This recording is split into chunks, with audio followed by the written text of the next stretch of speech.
کہ گور سے گور تک علم حاصل کرو. اب یہ حدیث تو سارے بیان کرتے ہیں لیکن اٹ از ایزی ٹو سے اینڈ ڈیفیکلٹ ٹو ڈو, کہ یہ کہنا آسان ہے, کرنا ذرا مشکل ہے. کہ بندہ سمجھتا میں نے ایک ماسٹر ڈگری کر لی ہے اور میں سٹارٹ اچھا ہو گیا 17 گریڈ میں, اب 19-20 تک میں چلا جاؤں گا, ریٹائر ہو جاؤں گا, تو اب مجھے مزید تگو کی ضرورت نہیں. تو وہ اسی پہ قناعت کر کے وہ اسی شعبے کے اندر اپنا, اگر وہ فرسٹ ایئر کی کلاس پڑھا رہا ہے تو وہ اپنے 37 سال میں فرسٹ ایئر کی ہی کلاس پڑھا کے ساری زندگی وہ فارغ ہو جاتا ہے. اگر وہ سیکنڈ ایئر کی پڑھا رہا ہے, تھرڈ ایئر کی پڑھا رہا ہے, فورتھ ایئر کی پڑھا رہا ہے, تو اس طرح جو ہے وہ اپنے آپ کو بالکل لمیٹڈ کر لیتے ہیں. تو حالانکہ Jack of all trades but master of one, انسان کو ہر شعبے میں اس کو ادراک بھی ہو, علم بھی ہو. استاد جتنا علم اپنا بڑھاتا ہے اتنا بہتر جو ہے وہ طلباء کو دے سکتا ہے. اب ہم نے فرسٹ ایئر بھی پڑھایا, سیکنڈ ایئر بھی, تھرڈ ایئر بھی, فورتھ ایئر بھی, ففتھ ایئر بھی, سکستھ ایئر بھی, ایم فل بھی, پی ایچ ڈی بھی. اگر میں نے 21 سبجیکٹ میں ماسٹر کیا تو میں نے وہ 21 سبجیکٹ میں کرایا بھی آ, اس کو اپنے تک محدود نہیں رکھا. جو سرکار نے فرمایا کہ تم ایک بھی علم کی خیر کی بات یاد ہو مخلوق تک پہنچاؤ, تو میں نے یہی خواہش کی کہ جو میں سیکھوں آگے سکھاؤں گی. تو یہ ایک خواہش سیکھنے اور سکھانے کی, اور اس میں جو بنیادی رول ہے میں سمجھتا ہوں کہ میرے والدین کا ہے اور امی جان کا. پھر جو میرے شیخ اور مرشد تھے ان کی خواہش تھی کہ he wanted to see me as an ideal teacher. تو میں CSS کیا, میں سول سروس میں جانا چاہتا تھا لیکن انہوں نے کہا نہیں آپ علم میں رہیں, میری خواہش ہے کہ آپ ایک استاد بنیں. تو پھر میں نے, ان کی بھی خواہش تھی, پھر اپنی ساری کوشش اسی میں پھر صرف کی, اور اللہ کی توفیق سے یہ پھر سلسلہ ابھی تک جاری ہے.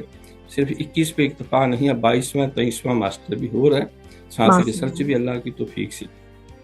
ماشاءاللہ ماشاءاللہ, گریٹ, زبردست. اور مجھے آپ سے بات کر کے بہت فخر ہو رہا ہے, اور مطلب استاد کا جو ایک رتبہ ہے وہ ڈیفینیٹلی مطلب وہ اتنا قابل احترام ہے. اور اگر آپ جیسے استاد جو ہیں میسر آ جائیں ہماری نسل کو تو واقعی مطلب کیا کہنا ہے. اچھا, میں یہ پوچھنا چاہوں گی کہ آپ نے ماشاءاللہ بڑی اچھی بات کی طرف نشاندہی کی. آپ نے کہا کہ قرآن, ہم سب کا یہ ماننا ہے, ہمارا عقیدہ ہے کہ قرآن میں کوئی ایسا علم نہیں ہے جو اللہ تعالیٰ نے نہ دیا ہو, اور اللہ تعالیٰ بار بار یہ قرآن میں ہی ارشاد فرماتے ہیں کہ غور و فکر کرو. اللہ کو غور و فکر کرنے والے لوگ پسند بھی ہیں, وہ بار بار اس چیز کے اوپر انسان کو اکساتا بھی ہے. اچھا, تو اس کی وجہ سے آپ نے ماشاءاللہ اتنے سارے علوم کے اوپر دسترس حاصل کرنے کی کوشش کی, لیکن یہ جو دین کے ساتھ محبت اور لگاؤ کا جو جذبہ تھا, یہ کس عمر سے آپ میں بیدار ہوا؟ گھر کا ماحول کیسا تھا آپ کے, اور کیوں آپ نے یہ چنا؟ کیونکہ نارملی مطلب آج کل جو جس کے پاس تھوڑا سا دماغ اچھا ہوتا ہے, آپ نے خود ہی بتا دیا کہ آپ کے گھر والوں کا بھی واقعی بہت بڑا رول ہے کہ وہ بھی آپ کو استاد کے طور پہ دیکھنا چاہتے تھے, لیکن اس کے باوجود بھی آج کل کی اتنی مادہ پرستی کی جو دنیا ہے اس میں لوگوں کا ہوتا ہے کہ نہیں ہم کچھ بڑی پوسٹ پہ, مطلب جو ہو سکتا ہے ٹیچنگ کریں گے تو اس میں تو اتنے پیسے نہیں ہیں, ہم سب لوگوں کو پتہ ہے. ہر بندہ یہاں پہ اگر اچھا دماغ ہے ڈاکٹر بننا چاہتا ہے, سائنٹسٹ بننا چاہتا ہے. آپ نے دین کا انتخاب کیا, تو یہ میں آپ سے جاننا چاہوں گی کہ پورا جو پس منظر تھا وہ پلیز ہمیں بتائیے. الحمدللہ, بنیادی بات تو یہ ہے کہ میری شروع سے میں نہیں سمجھتا کہ میں بہت ذہین طالب علم تھا, بہت محنتی طالب علم تھا. صرف مجھے شوق تھا کہ میں سیکھوں اور آگے سکھاؤں, جو مجھے سمجھ آ جائے میں آگے مخلوق تک بتاؤں. اور میری یہ شروع سے یہ ایک عادت رہی ہے, مجھے جو چیز خود سمجھ میں نہ آئے یا میرے خود وہ دل اور دماغ میں اس کی سارے گرہیں کھل جائیں, میری کوشش ہوتی ہے میں کسی سے بات نہ کروں, مقصد کو نہیں. جب مجھے یقین ہو جاتا ہے اور وہ یقین ایمان کی حد تک پختہ ہو جاتا ہے کہ یہ بات درست ہے, ٹھیک ہے, صحیح ہے, تو پھر میری خواہش ہوتی ہے کہ میں ہر ایک تک یہ بات اچھے طریقے سے پہنچاؤں. اب جہاں تک یہ دین کی بات ہے تو سچی بات ہے کہ میں 10th کے پیپر دیے ہوئے تھے, اس کے بعد یہ کچھ باطنی کیفیات کا سلسلہ ایسا شروع ہوا کہ جو لیلۃ القدر جس کو کہتے ہیں, شب قدر جو ہے رمضان کے آخری عشرے میں, تو مجھے یاد ہے کہ اسی طرح بس وہ گھر میں سویا ہوا تھا, 7 والی 4 پہ بھی ہم نہیں جانتے, تو ایسے ایک باطنی سی جس طرح کو آواز آتی کہ اٹھو, تو میں اٹھ گیا. تو اٹھ کے کھڑا ہوا تو ایسی محسوس ہو جیسے ہر چیز جو ہے وہ سجدے میں. تو پھر آواز آئی کہ اپنی والدہ کو بھی اٹھاؤ, میں نے امی جان کو اٹھا، امی جان اٹھو لیلۃ القدر ہے۔ خیر وہ بھی کھڑے ہو کے درود شریف پڑھنے لگ گئے، اور پھر وہ ایک آنسوؤں کا سیلاب سا امٹنا شروع ہو گیا، جسم پہ پسینے آتے چلے گئے۔ تو یہ کیفیت کچھ عرصہ 20-25 منٹ تک ایسی ہی رہی۔ امی جان بھی درود شریف پڑھتے رہے۔ امی جان نے بعد میں بتایا کہ مجھے خانہ کعبہ نظر آیا، پھر نبی پاک کا روزہ میں سے۔ ماشاء تو اللہ۔ مجھے خیر ان میں سے کوئی شے نظر تو نہ آئی، لیکن مجھے یہ میرے قلب جو ہے روح لگتا تھا جیسے کوئی اس کو دھو کے نا کپڑے میں جس طرح صابن اور سرف لگا کے دھوتے ہیں، وہ صاف کر رہا ہے، پاک کر رہا ہے۔ جو آنسو نکلتے جا رہے ہیں تو دل ہلکا ہوتا جا رہا ہے، طبیعت کو سکون ہوتی جا رہی، لیکن اس کے باوجود وہ آنسو جو ہے وہ زیادہ بڑھتے جا رہے۔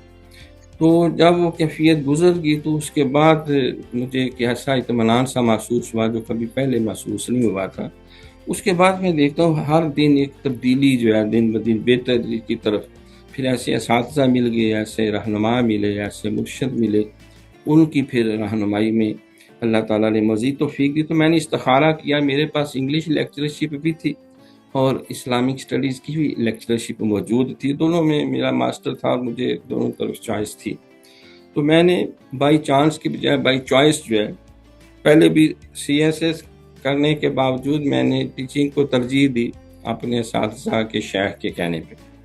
پھر جب اس میں آیا تب اس میں بھی انگلش اور اسلامک اسٹڈی دونوں میرے پاس ماسٹر بھی تھے اور دونوں جابس بھی تھی۔ تو استخارہ جب میں نے کیا تو مجھے پھر اسلامک اسٹڈیز جو دین ہے یہ اس میں پوزیٹیو آیا کہ آپ جب اسلامک اسٹڈیز پڑھیں گے، پڑھائیں گے، آپ کی نوکری بھی چلتی رہے گی، رزق بھی چلے گا، اور ساتھ دین بھی سیکھیں گے بھی، سکھائیں گے بھی۔ آپ انگلش اگر پڑھائیں گے، ٹھیک ہے انگلش پڑھائیں گے، رزق حلال تو ملے گا، محنت کریں گے، لیکن وہ انگلش کی تدریس تو ہوتی رہے گی، لیکن وہ اجر و ثواب جو قرآن کی ایک ایک حرف کے بدلے میں، سرکار کی ایک ایک حدیث کے بدلے میں، وہ شیکسپیئر کی پوئمز پڑھا کے یا ورڈز ورتھ کی سونٹس پڑھا کے اس میں وہ ممکن نہیں ہے۔ تو پھر میں نے انگلش کو لیو آؤٹ کر دیا اور اسلامک اسٹڈیز کو فوکس کیا۔ پھر اس کو جب قرآن پڑھنا شروع کیا، حدیث پڑھنی، پھر وہ علم و حکمت کے خزانے کھلے، شیخ کی دعائیں بھی تھیں، پھر ان کے فرمانے پہ میں نے پھر ادیب عربی بھی کیا، فاضل عربی بھی کیا، فاضل پنجابی بھی کیا، فاضل پرشین بھی کیا، اردو بھی کیا۔ تو انگلش میں بھی 5 یہ لینگویجز میں پاکستان کی جو آخری ڈگری ہے MOL master of oriental learning جو ہے وہ اللہ نے مجھے توفیق عطا کی۔ وہ پھر دین کو سیکھنے کا جو جذبہ ہے وہ بائی چوائس ہوا، اور استخارے کے ساتھ اللہ کی طرف سے جو باطنی رہنمائی، سرکار نے فرمایا کہ ہر امر خیر کے لیے استخارہ کرو، تو استخارے میں یہ آیا، اس لیے میں نے پھر اس کو ہی فوکس کیا۔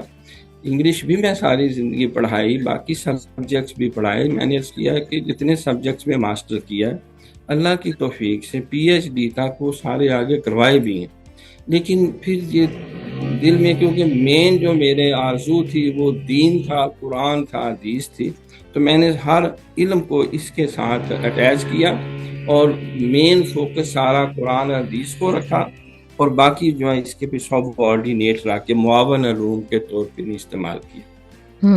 ماشاءاللہ ماشاءاللہ، بہت زبردست، ماشاءاللہ سے۔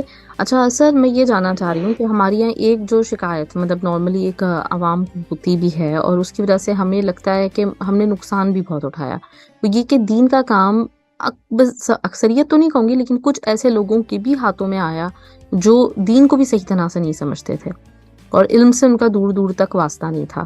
تو آپ کو یہ کتنا مطلب آپ اس چیز کو ضروری سمجھتے ہیں کہ جو شخص بھی، نیت یقیناً ہر کسی کی اچھی ہوتی ہے، کوئی بھی دین کے لیے کام کرتا ہے تو یقیناً یہی سوچ کے کرتا ہے کہ وہ اللہ تعالیٰ کے لیے کچھ کرنے جا رہا ہے، لیکن یہ کتنا زیادہ ضروری ہے اگر انسان اپنے آپ کو اس راہ میں وقف کرنا چاہتا ہے تو وہ جو دنیاوی علوم ہیں ان کے اوپر بھی دسترس رکھتا ہو۔ دیکھیں یہ بات کئی حوالوں سے ہم اس کا جائزہ لے سکتے ہیں۔ میں جب گورنمنٹ کالج لاہور میں گریجویشن کا اسٹوڈنٹ تھا تو ہمارے استاد محترم تھے ناصر کاظمی کے بڑے صاحبزادے باسط سلطان کاظمی، جنہوں نے انگلش میں ڈاکٹریٹ بھی کی ہے اور میرے خیال مانچسٹر وغیرہ میں پڑھاتے بھی ہیں انگلش، انگریزوں کو انگریزی پڑھاتے۔ تو جس وقت ہماری گریجویشن مکمل ہوئی تو میں نے انہیں کہا کہ میں نے بھی آپ کے نقش قدم پہ چلتے ہوئے آگے ماسٹر ان انگلش کرنا ہے اور انشاءاللہ پی ایچ ڈی تک میں کروں.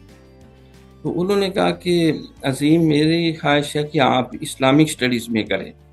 اچھا. اس میں آپ ماسٹر کریں، ایم فل کریں، پی ایچ ڈی کریں، ایک اچھے ریسرچر بنیں. میں ظاہر ایک طالب علم تھا 4th ایئر میں، تو جو پوزیشن ہوتی ہے بچہ کو اتنا بہت زیادہ گفتگو نہیں کر سکتا ادب اور آداب کے پیش نظر. وہ مجھے گھر بھی لے گئے، اپنے والد صاحب کی کتاب سائنس ان کر کے بھی دیے، میں نے ان کو پڑھا بھی. تو میں پھر زیادہ بحث نہیں کی، لیکن مجھے یہ تعجب ہوا کہ انہوں نے خود انگلش میں ماسٹر کیا، ایم فل کیا، پھر بعد میں انہوں نے پی ایچ ڈی کر لیا. مجھے کیا رہے اسلام پڑھے، اب دین پڑھے اسلامیات میں، تو اس میں تو وہ اسکوپ بھی نہیں ہے اور اس کا فائدہ بھی نہیں شاید اس وقت جو سوچ تھی ہماری. خیر جس وقت میں نے اسلامک اسٹڈیز میں ڈاکٹریٹ کر لیا اور اس کے برکتیں اور فائدے بھی مجھے ملنا شروع ہو گئے، میں نے M Phil P H D کی کلاسوں بھی یونیورسٹی میں شروع کر دی پڑھانی.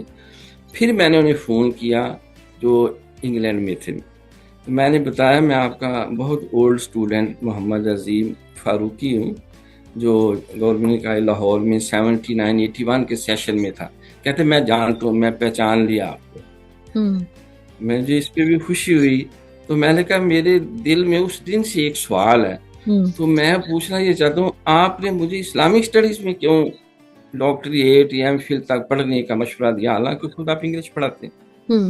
وہ تھوڑی دیر مسکرائے، مانے کہ بیٹا میں نے اس وقت دیکھا تھا کہ آپ کا جو نقطہ نظر ہے وہ عام لوگوں سے، یعنی انہوں نے کہا جو مولوی حضرات ہیں یا ملا حضرات ہیں ان سے مختلف ہے. آپ کا مجھے لگا کہ دل بھی روشن ہے ان کے بقول، اور آپ کے سر کی آنکھیں بھی روشن. تو میں چاہتا تھا کہ اس شعبے میں، کیونکہ بہت زیادہ وہ سینسٹیو معاملہ ہے جوڑنے والا، کیونکہ توڑنے کے لیے تو بہت سارے ہوتے ہیں. اللہ نے اللہ کے منع کیا کہ وَاعْتَصِمُوا بِحَبْلِ اللَّهِ جَمِيعًا وَلَا تَفَرَّقُوا. لیکن جوڑنے والے اور قریب کرنے والے اور جو ایک ماڈریٹ راستہ ہے، خیر اوسطھا خیر الامور اوسطھا، بہتر کام ہے جو میانہ روی پہ مبنی. تو مجھے محسوس ہوا کہ اگر آپ اسلامی اسٹڈیز میں جائیں گے کم از کم کچھ نہ کچھ تو حصہ ڈالیں گے کہ یہ جو تعصب کی فضا ہے یا ہم نہیں کہتے جو extremism, extreme of everything is bed, یہ تو درست ہے بات، لیکن دیکھیں نبی علیہ الصلوۃ والسلام ایک مثبت انقلاب لائے اور کئی سالوں میں میرے خیال 1000 بھی نہیں 800 بھی نہیں بنتے مسلمان اور غیر مسلم ملا کے جو اس میں جن کی جانیں گئی ہیں. تو اتنا مثبت انقلاب لائے. پھر اس کے بعد ہم دیکھتے ہیں ہمارے اولیاء کرام بزرگان دین جو حضرت داتا گنج بخش علی اجویری، وہ ہندوستان میں آئے، کوئی بندہ قتل نہیں ہوا، کوئی فتوی بازیاں نہیں ہوئی اور پورے ہندوستان کی کایا پلٹ دی. خواجہ معین الدین چشتی اجمیری کو دیکھتے ہیں، وہ تشریف لائے، کوئی بندے نہیں مروائے، کوئی لمبے لمبے دعوے نہیں ہوئے، کوئی جنگ و جدل نہیں ہوا، لیکن ایک ہمہ جہد 90 لاکھ غیر مسلموں کو کلمہ پڑھایا. پھر ابھی ریسنٹ مثال پنجاب کی ہے، حضرت امام ربانی مجدد الثانی رحمۃ اللہ علیہ جلال الدین اکبر کے دور میں، تو اس میں بھی مسلمان بھی تھے، نان مسلم بھی تھے، ہندو بھی، سکھ بھی، کرسچن بھی تھے، اور بھی کئی مذاہب. یہ تو ہندوستان تو زمین ہی مختلف اقوام کی ہے، منگول بھی یہاں آئے، پرتگیز بھی آئے، فرانسیسی بھی آئے. تو آپ بھی اتنا بڑا انقلاب علیہ 1000 سال پہ جس کی جو ہے وہ اثرات جاری و ساری ہیں. اچھا ایک بندہ نہیں مروایا، نہ خود اپنی جان اس طرح جس طرح گنوا بیٹھتے ہیں لوگ، نہ اپنی جان گئی نہ کسی اور کو مروایا، اور اتنا زبردست انقلاب لائے کو علامہ اقبال نے یہاں تک بھی کہا کہ وہ ہند میں سرمایہ ملت کرنے گیا، اللہ نے بر وقت کیا جس کو خبردار، گردن جھکی جس کی جہانگیر کے آگے، جس کے نفس سے گرم سے گرمی آ رہا. تو اتنا خراج تحسین پیش کیا. پھر اپنے دور سے بھی موازنہ کیا کہ لا اقبال پھر وہی بادہ و جام ہے ساکی، کہ ہاتھ آجے مجھے میرا مقام ہے ساکی. 300 سال سے ہیں ہند کے میں خانے بند، اب مناسب ہے کہ تیرا فیض و عام ہے ساکی. میری رات کی تاریکی کو مہتاب سے محروم نہ رکھ، کہ تیرے پیمانے میں ہے وہ میں تمام ہے ساکی. یعنی پھر شراب کہن پھر پلا ساکیا، وہی جام گردش میں لا ساکیا، مجھے عشق کے پر لگا کر اڑا، میری خاک جگنو بنا کر اڑا، مناجات کی باقاعدہ۔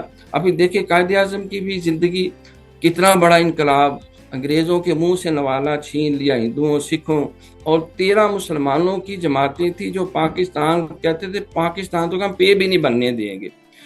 قتل و غارت کیے بغیر قائد اعظم رحمت اللہ علیہ نے آئینی جنگ لڑتے ہوئے تہذیب کے دائرے میں، قانون کے نظام میں رہ کے پاکستان حاصل کیا۔ مجدد صاحب اتنا بڑا انقلاب لائے، تو انہوں نے کہا کہ میں سمجھ رہا تھا کہ اگر آپ دین میں جائیں گے تو امید ہے یہ ایک اچھا ایڈیشن ہوگا۔ انگریزی تو ہم سارے پڑھ ہی رہے ہیں، پڑھا ہی رہے ہیں، آپ کو انگریزی بھی آتی ہے الحمدللہ۔ آپ جب دین سیکھ کے دونوں طبقوں کو، جو مذہب سے وابستہ انہیں اور جو صرف مغربیت زدہ ان کے درمیان جب ایک برج بنیں گے تو پھر دونوں طرف جو ہے وہ اعتدال کا راستہ اور خیر کی راہیں نکلیں گی۔ تو اصل بات بھی یہی ہے کہ دین کو سیکھنے کا جو حضرت صاحب سے میں نے جب اپنے شیخ سے پوچھا کہ میں نے کہا میں انگلش کرنا چاہتا ہوں، اسلامیات بھی کر لیا، عربی بھی کر لیا، فاضل بھی کر لیا، تجوید و قرات بھی کہا، آپ کی جو خواہش تھی، اب میں انگریزی اور باقی علوم سیکھنا چاہتا ہوں۔ انہوں نے پوچھا کیوں؟ پھر میں نے وہی جواب دیا جو پی ایچ ڈی کے بعد ڈاکٹر صاحب نے کہا تھا۔ میں نے کہا میری خواہش ہے میں انگریزی بھی پڑھوں، جدید علوم بھی سیکھوں، اور میں ان لوگوں کو سکھاؤں کہ دین جو صرف انگریزی جانتے ہیں، اور ان کو انگریزی سکھاؤں جو صرف دین جانتے ہیں۔ تو دونوں کے درمیان میں ایک برج بن کر جو ہے وہ وَاعْتَصِمُوا بِحَبْلِ اللَّهِ جَمِيعًا والا جو کردار وہ ادا کروں، ان کو ملاؤں، ایک پلیٹ فارم پہ بیٹھیں، وہ ان کے مسائل کو سمجھیں، یہ ان کے مسائل کو سمجھیں، اور ایک جو ماڈریٹ راستہ ہے وہ تلاش کر کے اس پہ خود بھی چلیں اور اللہ کے بندوں کو بھی چلائیں۔ حضور نے فرمایا تھا کہ بشروا ولا تنفروا، وہ اچھی اچھی باتیں سنایا کرو، نفرتیں پیدا نہ کیا کرو، یسروا ولا تعسروا، لوگوں کے لیے سہولتیں پیدا کرو، مشکلات پیدا نہ کرو، وَقُولُوا عباد اللہ اخوانا، اللہ کے بندو بھائی بھائی بن کے رہو، کس بات سے لڑتے بڑھتے ہو، خدا کو خوف کرو۔ اللہ تعالیٰ نے تو تمہیں محبت کا پیغام دیا، آپ نے تو غیر مسلموں کو بھی یہ کہا قُلْ تَعَالَوْا إِلَىٰ كَلِمَةٍ سَوَاءٌ بَيْنَنَا وَبَيْنَكُمْ، وہ یار تم کیوں، ٹھیک ہے تم یہودی رہنا چاہتے رہو، میں کوئی زبردستی تو نہیں کر رہا، تم نصرانی رہنا چاہتے ہو مسیحی رہو، میرا کوئی تمہارے ساتھ اس حوالے سے میں زبردستی نہیں کہہ رہا، لا اکراہ فی الدین۔ ہم چاہتے ہیں جو ہمارے درمیان چیزیں مشترک ہیں کہ جہالت نہیں ہونی چاہیے، غریب کی مدد ہونی چاہیے، ظلم نہیں ہونا چاہیے، عدل ہونا چاہیے، غربت کے خلاف لڑیں، بیماری کے خلاف لڑیں، بغض و نفرت کی بجائے محبت کا پیغام پھیلائیں، تو ہم ان چیزوں پہ مشترک ہو اکٹھے ہو جائیں اور اس پہ ہم کام کریں، اللہ کے سوا کسی کی پوجا نہ کریں اور انسانوں کے ساتھ خیر خواہی اور بھلائی کریں۔ تو یہ ایک جو کام برج بننے کا ہے تو مشکل، لیکن بہرحال اللہ کی مدد ہو تو ہمارے بزرگوں نے یہ کر کے دکھایا، جتنے اولیاء کرام ہیں ان کی سیرت پڑھیں، ان سب نے کیا کیا، وہ برج بنے ہیں، خود سادہ سی زندگی گزاری، وہ یہی سمجھتے رہے کہ یہ تو درویش آدمی ہے، لیکن ان کی آنکھیں بھی روشن تھی، دماغ کی بھی اور دل کی بھی، اور انہوں نے ایسی گوریلا جنگ لڑی کہ پتہ ہی نہیں لگنے دیا، اور ساری مخلوق کو، علامہ نے بھی کہا نا کہ ہے عیاں جور تاتار کے افسانے سے، کہ پاس باں کعبے کو مل گئے صنم خانے سے، تو نہ مٹ جائے گا عراق مٹ جانے سے، نشہ میں کو تعلق نہیں پیمانے سے۔ تو تاتاری جو ہے جو بدترین دشمن تھے منگول جنہیں کہتے ہیں اسلام کے، تو انہی میں برق خاں جو ہے وہ نکل آیا، اور سکندر پوتا تھا، اس نے جب دین کو سیکھا وہ بھی بزرگوں سے، اور اتفاق سے وہ نقشبندی بزرگ تھے، انہوں نے اس کو دین سکھایا، اور اس نے پھر وہ انقلاب لے کے آیا۔ یہ جتنے مغلیہ خاندان ہیں، یہ تورانی جتنی سلطنتیں ہیں، اور یہ سلطنت عثمانیہ 650 سال 3 براعظموں پہ حکومت ہوئی ہے، یہ سارا اولیاء کی تربیت کا اثر تھا، سارے لوگ رہتے تھے مسلم غیر مسلم امن و سلامتی سے۔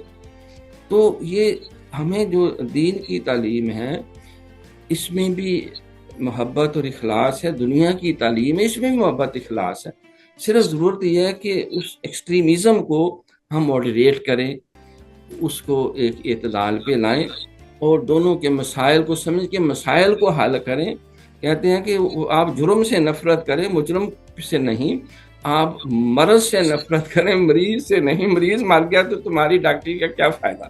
بالکل صحیح. اچھا سر، یہ جو ہے انتہا پسندی، مطلب چاہے وہ دونوں طرح کی ہی انتہا پسندیاں ہیں، تو یہ انسان کے مزاج میں آتی کیوں ہے؟ مطلب اگر ہم یہ دیکھتے ہیں کہ اگر ہم تھوڑا سا مطلب کچھ پڑھ لکھ لیتے ہیں کسی چیز کے بارے میں بھی، تو ہماری رائے اتنی زیادہ اس چیز کے اوپر ٹھوس بن جاتی ہے کہ ہم اس سے ذرا سا بھی ہلنا نہیں چاہ رہے ہوتے. تو یہ انتہا پسندی، چاہے وہ مطلب وہ ہو مغرب زدہ جو معاشرہ ہے ادھر کی، یا پھر بہت زیادہ مذہبی جو لوگ ہو جاتے ہیں، مختلف فرقے بن جاتے ہیں، ہر فرقہ دوسرے کو ہمیشہ غلط ہی کہتا ہے. تو یہ انتہا پسندی ہمارے اندر آئی کیوں؟ اور یہ مطلب کیوں مطلب ہم اس سے اپنی جان نہیں چھڑوا سکتے؟ کیوں ہم مطلب ایک اعتدال کا رستہ، یہ سب لوگ مل کے، مطلب میں نام نہیں لوں گی لیکن ماشاءاللہ بہت سارے فرقے ہیں، بہت سارے مسلک ہیں، ہر کسی کی نیت اچھی ہے، لیکن ایسا کیوں پاسبل نہیں ہو سکتا کہ ہم سب لوگ ایک جگہ پر ایک بات کرنے لگیں؟ بڑا بنیادی سوال ہے، اور یہ ہر دور کا مسئلہ بھی رہا ہے. وہ مجھے جمال الدین افغانی صاحب کا وہ کلمہ یاد آ رہا ہے. فرماتے ہیں کہ میں یورپ چلا گیا تو میں پریشان ہوا کہ ہر جگہ اسلام ہے، سچائی ہے، امن ہے، سکون ہے، انسانیت کی قدر ہے، علم کی ترویج ہے، ایک دوسرے کے لیے. انسان تو کیا، وہ تو کتا بیمار ہو جائے تو سارے ہاسپٹل کی دوڑیں لگ جاتی ہیں. ایک بلی جو ہے وہ زخمی ہو جائے تو سارے شہر کو مصیبت پڑ جاتی ہے. تو یہ کہاں ہے؟ ہر جگہ اسلام. مسلمان کوئی بھی نہیں، کوئی کلمہ نہیں پڑھنے والا، کسی نے سر پہ قرآن نہیں رکھا ہوا، کوئی قسمیں قرآن کی نہیں کھا رہا، کوئی لبے لبے دعوے نہیں ہیں، کوئی اس طرح کی وضاقتہ بھی نہیں ہے. ہر جگہ اسلام. کہتے پھر میں انڈیا میں آیا، متحدہ ہندوستان تھا، انڈیا میں آیا، میں ہر جگہ گیا، ہر جگہ مسلمان. وضاقتہ بھی ہے، ظاہر بھی. ویسے تو علامہ یہ بھی کہا وضع میں تم ہو سارا تو تمدن میں علود، یہ وہ مسلمان جنہیں دیکھ کے شرمائے یہود. تو کہتے ہیں میں نے دیکھا ہر جگہ مسلمان، لیکن اسلام کوئی نہیں. نہ عدل ہے، نہ انصاف ہے، نہ رواداری ہے، نہ برداشت ہے، نہ خدمت انسانیت کا اس طرح ماحول ہے، نہ وہ قوت برداشت ہے. اور جو علامہ نے کہا کہ یوں تو سید بھی ہو، مرزا بھی ہو، افغان بھی ہو. بھائی تم سبھی کچھ ہو، بتاؤ تو مسلمان بھی ہو. فرقہ بندی ہے کہیں اور کہیں جاتے ہیں، کیا زمانے میں پنپنے کی یہی باتیں ہیں؟ تو انہوں نے بھی دیکھو، اصل معاملہ یہ ہے کہ انتہا کسی بھی درجے میں ہو، extreme of everything is bad, جا کہا جاتا ہے excess of everything is bad. تو نبی علیہ السلام نے بھی یہ فرمایا کہ خیر الامور اوسطھا، کام وہ ہے جو بیانہ ربی پہ مبنی ہو، لا زارارا ولا زرارا. بھائی نہ تم کسی کی پگڑی اچھالو، نہ کوئی تمہاری پگڑی اچھالے. دیکھو نا، جب سرکار سے پوچھا گیا کہ ایک مسلمان کی ڈیفینیشن کیا ہے، تو سرکار نے کوئی لمبی چوڑی نہیں تفصیلات بتائیں. فرمایا کہ المسلم من سالم المسلمون من لسانہ و یادہ. بھائی فرینکلی اسپیکنگ، مسلمان کی ڈیفینیشن یہ ہے کہ جس کے ہاتھ اور زبان سے کسی انسان کو کوئی تکلیف نہ پہنچے، وہ امن میں رہیں، سلامتی میں رہیں. اب زبان سے بندہ گالی گلوچ بھی کرتے ہیں لوگ، بہتان بھی لگاتے ہیں، چغلیاں بھی کرتے ہیں، ایسے برے کلمات کہتے ہیں جو انسان کی برداشت سے باہر ہے، اور ہاتھوں سے مار پیٹ ہے، چوری ہے، ڈاکہ ہے، جتنی شرارتیں ہیں. تو آپ نے دو چیزوں کو فوکس کیا، زبان کو اور ہاتھ کو، کیونکہ سارے امور خیر بھی ادھر سے اور امور بد بھی. کسی نے پوچھا سب سے بہترین جسم میں عضو کون سا ہے؟ فرمایا زبان. اور سب سے برا فرمایا زبان. اگر اس کا مثبت استعمال ہو تو اس سے بڑی زبان شیریں ملک گیری. اور اگر یہی انسان کی زبان کرخت ہو جائے، یہی جو ہے وہ لعنت ملامت کرنے والی ہو جائے، تو پھر اس سے بری بھی کوئی. تو اس اعتبار سے جو ہے یہ انتہا پسندی کسی بھی طرف ہو، اس کی میں سمجھتا ہوں کہ بنیادی وجہ جہالت ہے. اب دیکھیں جتنے بھی بڑے بڑے اکابرین ہوئے ہیں، وہ چاہے دنیوی تعلیم میں ہوئے یا دینی تعلیم میں. اب مجھے تو اللہ نے موقع دیا، میں نے سارے فلاسفرز پڑھے، یورپ کے بھی پڑھے اور مشرق کے بھی پڑھے، جدید بھی پڑھے، قدیم بھی پڑھے. میں نے جتنے علوم جتنے مجھ سے ہو سکا، ہر تہذیب کا مطالعہ کرنے کا موقع ملا. صرف اسلامک سٹڈیز میں 10 سبجیکٹس ہوتے ہیں، اس میں کمپیریٹیو اسٹڈی آف ریلیجنز بھی آ جاتا ہے. صرف وہ نہیں بلکہ ایز اے فل سبجیکٹ بھی ان کو ماسٹر لیول تک، اس سے بھی اوپر اللہ نے موقع دیا. تو جتنے جینیس ہوئے ہیں انہوں نے انسانیت کی خیر خواہی سوچی ہے، بھلائی سوچی ہے. وہ فلیمنگ جس نے پینسلین ایجاد کی، انہوں نے کہا یار تو نے کمال کیا ساری انسانیت کے لیے اتنا بڑا. اس نے کہا میں نے کچھ بھی نہیں کیا یار، ہمیں بائی چانس ایک وہ پھپھوندی کا ٹکڑا اڑتا ہوا جا رہا تھا تو وہ فنگس جا کے گری ہے میرے، وہ جب میں اس کو کلچر کر رہا تھا تو اس میں سے اڑ گئے ہیں، تو مجھے سمجھ آئی کہ ان بیماریوں کا علاج اس کے اندر ہے. تو یہ خدمت انسانیت ہے، یہ بھلائی ہے، یہ خیر خواہی ہے. تو ہم اس کے لیے ایک مذہبی راستہ بھی ہے، کوئی دم کرتا ہے، کوئی نقش دیتا ہے، کوئی جھاڑ پھونک کرتا ہے، کوئی صدقات و خیرات. تو یہ ساری چیزیں جو ہیں آفٹر آل ان کا مین ٹارگیٹ ہے کہ انسان کو ریلیف دیا جائے، اس کو سکون دیا جائے، اس کو برکتیں دی جائیں.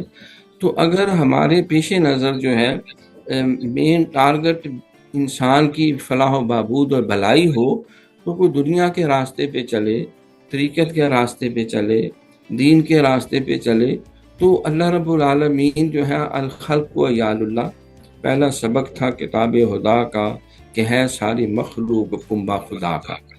تو اللہ رب العالمین جو ہے وہ اس چیز کو پسند کرتے ہیں کہ جو اللہ کی مخلوق کے لیے جو ہے امن و سلامتی کا باعث ہو. اور حضور علیہ الصلوۃ والسلام کی بھی ساری زندگی کا مرکز اور محور جو ہے وہ یہی تھا کہ انسانیت جو ہے ان کو صراط مستقیم پہ بھی چلے اور ان کو ریلیف دیا جائے، اور ان کی زندگی جو ہے ان کو خوشی اور خوشحالی سے عبادت کیا جائے، قطع نظر اس کے کوئی مسلم ہے غیر مسلم ہے، کوئی انسان ہے یا حیوان ہے. تو آپ نے جو ہے وہ ایک بلی نے وہ بچے دیے، کچھ لوگ اٹھے کہ ہم بلی کو بھگا دیں، تو سرکار نے فرمایا کہ نہیں، اس کو کچھ نہ کہو، اب یہ ماں بن چکی ہے. ایک قافلہ لے کے جا رہے تھے، ایک جو ہے وہ بیچ جو اپنے بچوں کو وہاں فیڈ کر رہی تھی، تو سرکار نے پورا راستہ ہی تبدیل کروا دیا، فرمایا کہ وہ بچے ڈسٹرب ہو جائیں گے، پتہ نہیں بھوکے ہوں گے. تو آپ نے انسانوں کے حقوق کی بجائے جو ان کو فوکس کیا، جس طرح عبدالستاریدی صاحب ہیں، انہوں نے کوئی نسل رنگ اور قومیت کے سارے جتنے تعلقات سے بھالا ہو کر انہوں نے انسانیت کی خدمت اور بھلائی کو فوکس کیا. اور سرکار نے بھی فتح مکہ کے دن میں یہی بات کہی کہ بھئی کسی عربی کو اجمی پہ، کسی اجمی کو عربی پہ، کسی گورے کو کالے پہ، کسی کالے کو گورے پہ، کوئی فضیلت نہیں. تم سب آدم کی اولاد ہو، آدم کو اللہ نے مٹی سے پیدا کیا. ہاں اگر عزت چاہتے ہو تو جو سب سے زیادہ متقی ہے وہ تم میں سب سے زیادہ اللہ کے نزدیک ہے. اب تقویٰ کی جب ڈیفینیشن اور تفصیلات میں جاتے ہیں تو کرتے کرتے بات یہ نکلتے جس کے دل میں اللہ کو راضی کرنے کے لیے مخلوق کی خدمت کا جذبہ سب سے زیادہ ہے. لیکن سرکار کو اعزاز وما ارسلناک الا رحمۃ للعالمین. تو انسانیت کے لیے طریقت میں بھی دیکھیں، طریقت بجز خدمت خلق نیست، بتسبیح و سجادہ و دلک نیست. یہ طریقت، یہ تصوف، یہ دین کیا ہے؟ مخلوق کی خیر خواہ بھلائی کا جذبہ. اور یہ سرکار کی بڑی مستند حدیث، آپ نے فرمایا کہ من سالک طریقا یطلب فیہ علما سالک اللہ بہ طریقا من طرق الجنہ.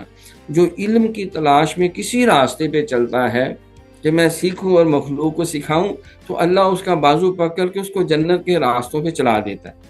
اب وہاں کوئی تخصیص نہیں کی، کوئی اس کے اندر جو ہے ڈیفرینشیٹ نہیں کیا، کوئی ڈسکریمنیشن نہیں ہے، بلکہ مطلق ہے کہ علم کی تلاش میں. سرکار نے بھی کہا کہ اطلب العلم لو کان بالصین او کما قال، اگر چین بھی جانا پڑے تو تم علم حاصل. تو اگر جذبہ ہو مخلوق کی خدمت، خیر خواہی اور بھلائی کا، تو بڑا مستحسن ہے. اور کوئی دنیا کا مذہب ایسا نہیں جو جھوٹ کی تعلیم دے، جو فراڈ کی تعلیم دے، جو انسانیت کو قتل و غارت کی تعلیم دے، جو غریب کو دبانے کی تعلیم دے، جو ماں باپ کو ستانے کا پروگرام دے. دنیا کا ہر دھرم، ہر مذہب، ہر دانشور جس میں ایک رتی بھی عقل کا مادہ ہے اور وہ سمجھتا ہے کہ یہ میرے پاس شعور ہے، روشنی ہے، تو وہ یہی چاہے گا کہ میرے اس علم سے، میرے اس کاوش سے اللہ کی مخلوق کو اسودگی ملے، فائدہ ملے. دیکھو قرآن نے یہ بھی کہا کہ تم جو کفار ہیں ان کے جھوٹے بتوں کو یا خداؤں کو بھی برا نہ کہو، ورنہ تمہارے سچے خدا کے یہ نعوذ باللہ توہین کریں گے۔ تو ہمیں جو ہے چاہے دنیا کا علم ہو، دین کا علم ہو، جو میں نے اب تک سمجھا ہے وہ سارے کا سارا اپنے آپ کو نیکی ہدایت کی راہ پہ، خیر کی راہ پہ چلانا اور مخلوق کو چلانے کے لیے فیسیلیٹیٹ کرنا۔ اگر کوئی نہیں چلنا چاہتا تو لا اکراہ فی الدین قد تبین الرشد من الغی، دوسروں کو چھیڑو نہیں اور اپنے موقع کو چھوڑو نہیں۔ تو یہ تو کسی نے جگہ نہیں کہا کہ تم اب وہ نہیں مان رہا تمہاری بات تو تم اس کے گولی مار دو، اس کی کنپٹی پہ جا کے اور اس کے ظلم کرو، نہیں۔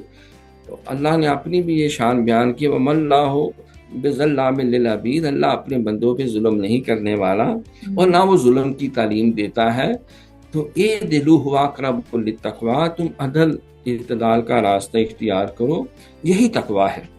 تو مخلوق کے ساتھ حسن سلوک، خیر خائی اور بلائی خود بھی کرنا اور دوسروں کو بھی فیسیلیٹیٹ کرنا۔ اگر کوئی نہیں مانتا تو کسی جگہ اسلام سرکار کو ہر جگہ کہا کہ اے نبی ہم نے کوئی آپ کو ان کے اوپر دروگا تو نہیں بنایا، آپ ان کے ٹھیکیدار تو نہیں، آپ خیر کی بات کہیں کو نہیں مانتا، ٹھیک ہے۔ جب اللہ کے نبی کو اتنا، جس کے لیے تبلیغ کرنا فرض ہے نا، ہمارے لیے تو مستحب ہے یا سنت ہے، یا فرض کفایہ کہنے یا سنت کفایہ ہے، ان کو بھی کہا گیا بھی تم کوئی ان کی ٹھیکیدار نہیں، نگران نہیں کہ تم کنپٹی پہ گولی رکھ کے بندوق رکھ کے سے اپنا موقع منواؤ، تم بھی خیر کی بات کرتے جاؤ۔ جو مقلب القلوب ہے وہ تم نہیں ہو، مقلب القلوب تو اللہ کی ذات ہے۔ تم نے دعا کرنی ہے اور اچھے طریقے سے ادعو الی سبیل ربک بالحکمہ والموعظۃ الحسنہ وجادلہم باللتی ہی احسن، حکمت دانائی سے تم نیکی خیر خیر پھیلاؤ، اور اگر کوئی مجادلہ کرنا پڑے ہی احسن، superlative degree, the best of all, superlative degree استعمال کی کہ اس میں بھی انتشار نہ ہو، گریبان پکڑنا نہ ہو، عزتیں اچھالنا نہ ہو، جانوں کو تلف کرنا نہ ہو، گھروں کو آگ لگانا نہ ہو، بلکہ بجھتی آگ کو بجھانا ہو۔ جو آپ آگ بجھا کے کسی کا دل جیت سکتے ہیں، آگ لگا کے نہیں جیت سکتے۔ آپ کسی کو زود کو کر کے جو اپنا موقف منوا سکتے ہیں، اس کو اپنا گرویدہ کر، وہ ممکن نہیں ہے، بلکہ اس کی آنسو پونچھ کے، کھانا کھلا کے، پیاسے کو پانی پلا کے۔ اگر جاہل ہے تو وہ جہالت کر رہا ہے تو اور کیا کرے گا وہ جہالت؟ اب آپ اس کے جہالت کا علاج کرو کہ جاہل کو گولی مار دو، تو جہالت نکل جائے تو ٹھیک ہو جائے گا۔ قرآن نے اسی لیے کہا نا کہ اذا خاطبهم الجاہلون قالوا سلاما، اور بھائی جاہل تمہارے سامنے آ گیا کہ تم بھی اسی طرح جہالت کرو۔ کتا بھونکتا ہے تو تم کو بھونکنا شروع تو نہیں کر دیتے، تم اس کو مار ڈالتے ہو، پیاسا پانی پلاتے ہو، اور حکمت اور دانائی سے جب اس کی وہ تکلیف رفع ہو جاتی ہے تو وہ ٹھیک ہو جاتی۔ تو جاہلوں سے بھی وہ بات کرتے ہیں تو سلامتی پھیلاتے ہیں، یہ نہیں کہ وہ ان کی طرح جاہل ہو جاتے ہیں اور انہی کی طرح کا ایٹیچیوڈ اختیار کر لیتے ہیں۔ تو یہ جو اعتدال کا راستہ ہے یہ اصل میں خیر کا راستہ ہے، اور جو ایکسٹریمزم ہے جس کو ہم کہتے ہیں ایسی انتہا پسندی کہ بندہ سمجھے صرف چاند میری کھڑکی سے نظر آتا ہے، باقی جو دیکھ رہا ہے وہ چاند نہیں ہے، وہ اللہ جانے کیا چیز ہے۔ یہ نہ اسلام کی تعلیم ہے، نہ دنیا کی تعلیم ہے، نہ دین کی کسی مذہب کی یہ تعلیم نہیں۔ رواداری، خیر خائی، بلائی، اللہ کی مخلوق کے ساتھ پیار کرنا، ہیں لوگ وہی جہاں میں اچھے، آتے ہیں جو کام دوسروں کے، اپنے لیے تو سب ہی جیتے ہیں اس جہاں میں، ہے زندگی کا مقصد اوروں کے کام آنا۔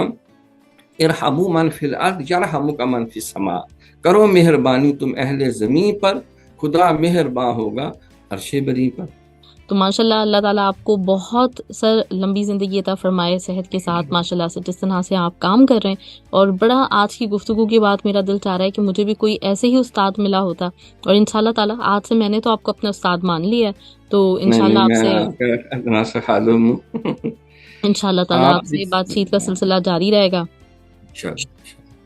بہت شکریہ، جزاک اللہ، بہت شکریہ، بہت بہت شکریہ۔ اللہ تعالیٰ آپ کو بہت خوش رکھے سر، اور دعاؤں میں یاد رکھیے گا۔ انشاءاللہ تعالیٰ آپ سے پھر ضرور بات ہوگی، ضرور بات ہوگی۔